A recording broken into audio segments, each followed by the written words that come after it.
আরে এই বলদটা তো আজ কথাই শুনে না। কানের নিচে দুইটা দিমু নাকি? তোর পিছনে এত খাউন খরচ করি আর তুই দিন দিন শুকায় যাইতাছস। আজ থেকে তোর ঘাস বন্ধ, ডায়েটিং কর। বুরহানের পুলাডা রোজ আমার জমির আইল কাটতে তার জমিতে নিয়ে যায়। এর একটা বিহিত না কইরা আমি ছাড়তাছি না। শোনেন সবাই, আমার জমির আইল কাটলে খবর আছে।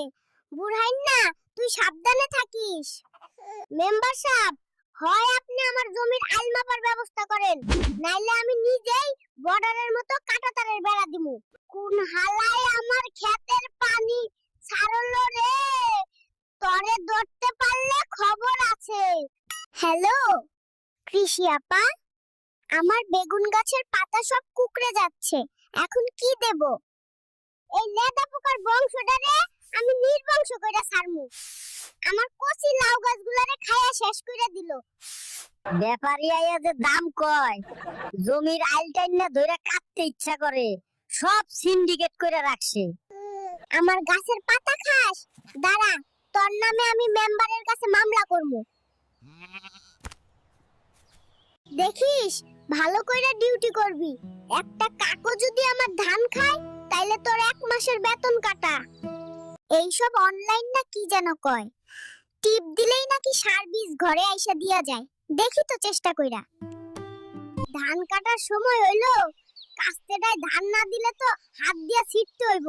এত কাম ভাল লাগে না। আমার পোলাটারে আর যাই হোক কৃষক বানামু না, লেখাপড়া শিখায়া অনেক বড় অফিসার বানামু। শোন বাপ, লেখাপড়া ভালো করে কর, নাইলে তোর কপালেও আমার মতো এই কোদাল আছে। তখন বুঝবি এ ফর অ্যাপল না, এ ফর আইল। ওই তো বউ ভাত নিয়ে আসছে, দেখা যায়। কয়টা খাইলে শান্তি লাগবো? সারাদিন খাইটা যা ইনকাম করি, দিন শেষে দেখি লাভ তো দূরের কথা, পুঁজিটাই ওঠে না। সব বাদ দিয়া দিমু হালাই। আগাছার যন্ত্রণায় আর বাঁচি না, যত তুলি তত গজায়।